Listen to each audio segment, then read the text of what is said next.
burning question of this Aries full moon is, how will you step into authentic leadership and shape the world you wish to live in? This full moon might be illuminating the nature of the world that you have just won in the Aries part of your chart. Allow me to explore for you some of the astrological threads of the full moon in Aries. Maybe we can even begin to weave some together by sharing and breathing life into them. I'm Sonia and this is Celestia Astrology. If you enjoy this, please do remember to like, subscribe, and comment with your experience of how this full moon is showing up for you. Aries is the first sign of the zodiac, ruled by the warrior planet Mars. It brings us the fiery initiatory spark that begins the astrological year and represents the start of spring and of life itself. Mars, the planet of action, courage, and conflict, shares rulership with the exaltation ruler, the Sun. Constant source of heat and light for us, the giver of life. This combination gives Aries a forceful, direct quality, one that initiates movement and seeks to express itself fully. Cardinal fire sign. Aries also offers masculine or yang energy, meaning it is outward-facing, fast, impulsive, intuitive, active, and focused on creating change in the external world. Its nature is pioneering, urgent, and restless. This is the sign of the trailblazer, the pioneer and the warrior, willing to step forward where others might hesitate. To explore and find the hard edges and extremes, we experienced 2 years of eclipses from 2023 to 2025 along the Aries-Libra axis as we learned more about the opposition of our personal needs and those of others around us and how it fits into our astrological charts as well as our lives.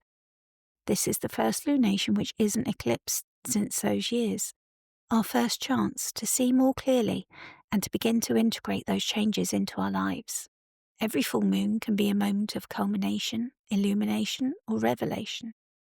The moon, bright and opposite the sun, reflecting the fullest of the sun's light, symbolically reveals what has grown from the seeds sown at the new moon 2 weeks ago, the solar eclipse in Virgo on the 21st of September. It can also tie in with the previous new moon in Aries 6 months ago, which was the solar eclipse on the 29th of March 2025. Astrologically, the full moon can often bring matters to a head. Symbolically, it is a time of clarity, confrontation, and release, and may not always be a comfortable time for this reason. Emotions often swell as lunar light reflects what we may have hidden, even or especially from ourselves. The Aries full moon asks us to witness our own desires, instincts, and willpower with raw honesty. Dietrich Pessin in Lunar Shadows 3 introduces their concept of moon families. Each lunation connects to others about 9 months apart, forming a 4-part story. This full moon belongs to the moon family that began with the fiery new moon solar eclipse in Aries on the 8th of April 2024.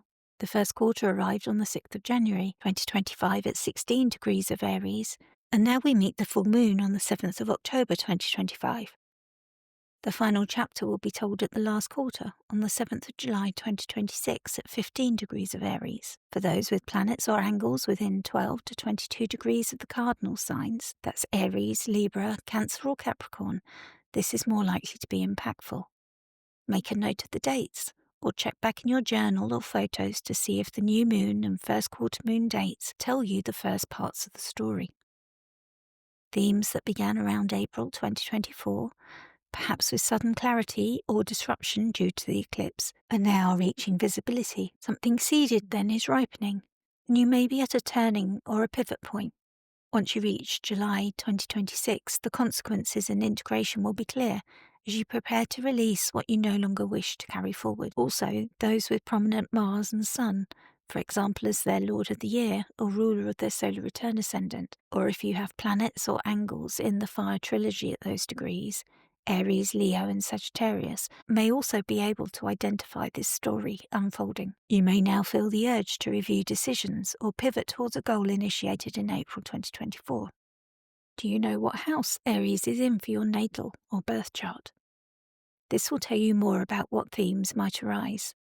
An astrologer or astro coach can help you explore this further, and you can always book a reading with me. You'll find the links in the show notes. I have YouTube videos, and again, the links will be in the show notes, so you can learn how to cast a chart for free in astroseek.com and identify the houses so that you can clarify for yourself what themes to expect. The Astro Coaching book that I've written will help you work with and co-create with the lunations.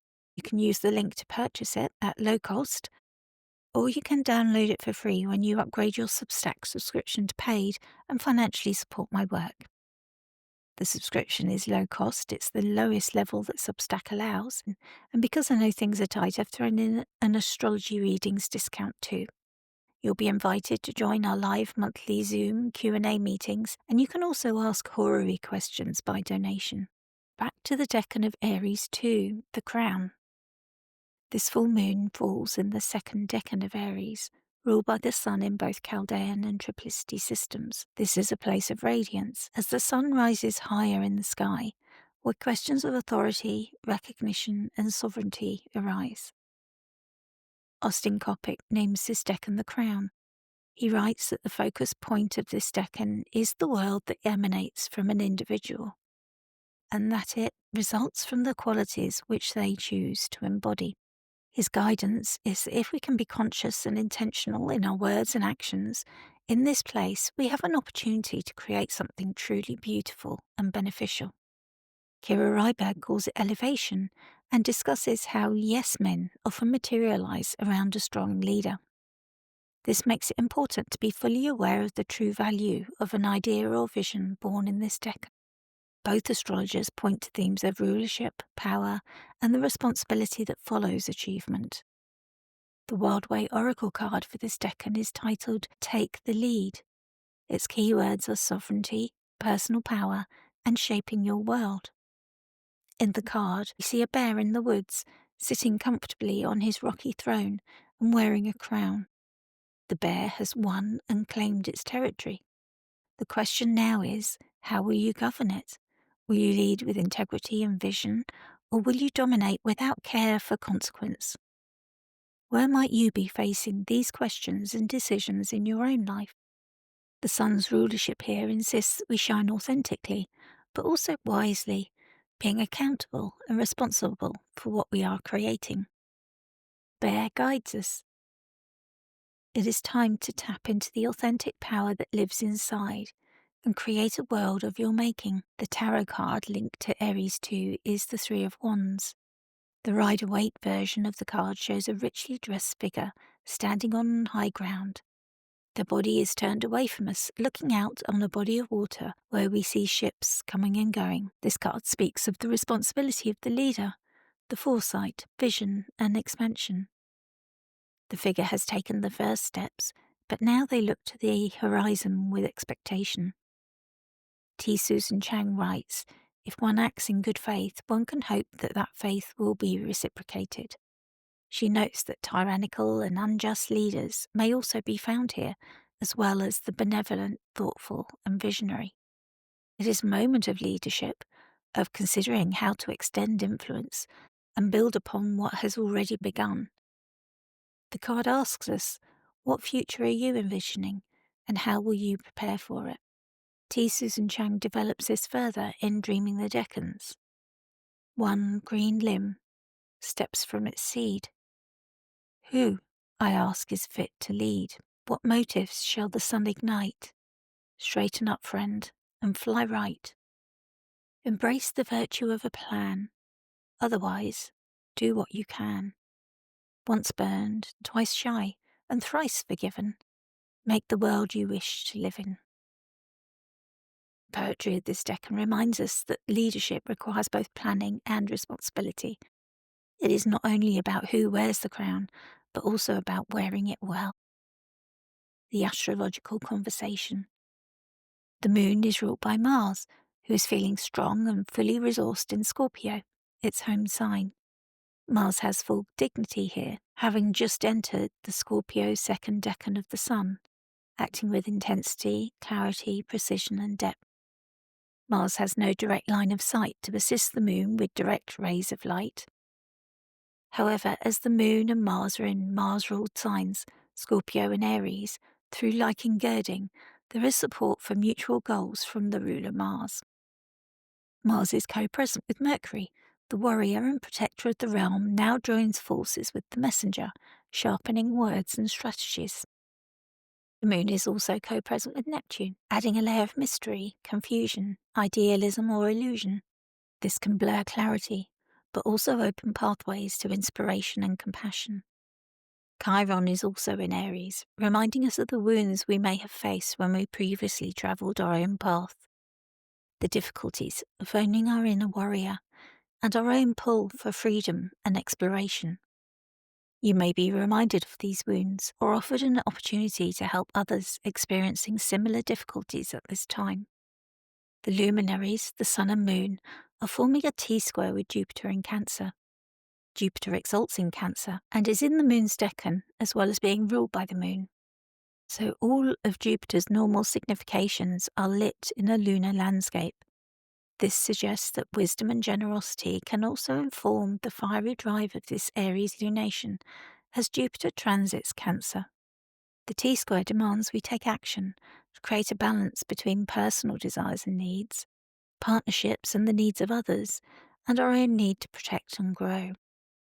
Meanwhile, the Sun opposes the Moon from Libra, the sign of the Sun's fall. The solar light is dimmed as its resources struggle with issues of harmony, fairness and connection. In addition to this, ruler of Libra, Venus, is in the previous sign of Virgo, also in fall and preoccupied with her own struggles, unable to assist. The exaltation ruler of Libra, Saturn, has returned to Pisces and is also unable to cast any helpful rays of light. However, future Aries and Libra lunations for the next 3 years will find, once Saturn returns to Aries in early 2026, that Saturn's heaviness will tinge the lunation with either a co-presence or an opposition. For now, the luminary's opposition is sharpened by Jupiter's involvement, making this full moon a crossroads between self-assertion and connection. By whole sign sextile, the moon is separating from both Uranus and Pluto. These outer planets whisper of revolution and transformation. Astrologer Dan Waits talks about Uranus bringing change from above and Pluto from below. Uranus brings awakenings, sudden shifts and disruptions, while Pluto reminds us of the deep undercurrents of power and renewal. The moon carries their influence, so what comes to light may both shake us out of our comfort zones and remake us. Journal prompts. Where in my life am I being asked to take the lead? Does this align with the Aries part of my chart, or maybe where Mars is placed? What kind of sovereign role do I, or would I, take? Am I comfortable commanding, delegating, or more collaborative, visionary, or protective? What has grown since April 2024, and how do I see it now at this point of illumination? Am I acting from authentic power, or from fear of losing control? Astro coaching and ritual suggestions. Astro coaching. Reflect on the tension between Aries and Libra. Is there any way you are over-prioritizing self at the expense of relationships? Alternatively, is there anywhere you are giving away too much of yourself in order to keep the peace? What would it look like for you to align bold action with fairness and respect? Ritual suggestion. Light a candle at either dawn or dusk, honouring the sun's rulership of this decan. As you sit in the shifting of the sun's light with the flame a constant, write a declaration of your personal sovereignty. Include what you stand for, how you wish to lead, and what values you refuse to compromise. When you have finished, visualize the paper glowing brighter and brighter with the sun's light. Finally, place it somewhere visible as a daily reminder for the next 2 weeks or more. Embodiment. Have you tried a moving meditation? Here's a very simple one. Stand tall. Bring your attention to your breathing. Place an imaginary crown on your head with your hands. Then take 3 deliberate steps forward. As you breathe in deeply with each step forward, imagine claiming your space and sovereignty with each step. Visualize your path ahead opening up before you. Release all fear as you breathe out. And finally, The Aries Full Moon is a call to claim your crown and choose your path of leadership. The burning question it asks, how will you shape the world you wish to live in? The Deccan, tarot, and planetary story all converge on themes of sovereignty, vision, and responsibility. Step into your authentic power, but remember that the mark of true leadership is not how brightly you shine, but how you inspire others to shine with you. Remember T. Susan Chang's quote, "Straighten up, friend, and fly right. Make the world you wish to live in." Travel well, friends.